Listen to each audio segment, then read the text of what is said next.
நான் உங்கள் சிப்பிப்பாறை ஜோதிடரசு ஆதிராகவன் ஜெயபாலாஜி. அதாவது என்ன சொல்லலான்னா இழந்ததை மீட்டு தருகின்ற ஒரு சிவாலயம் ஒன்று உள்ளது.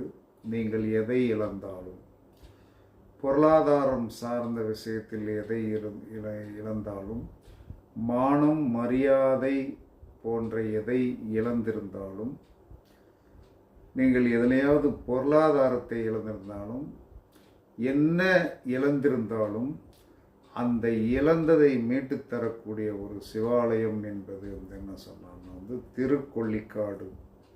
இந்த திருக்கொள்ளிக்காடு சனீஸ்வர பகவான் என்ன சொல்லலாம்னா அவருடைய குருவாகிய காலபைரவருடைய பார்வையில் இருக்கிறதுனால் அந்த சிவாலயத்துக்கு சென்று வரும்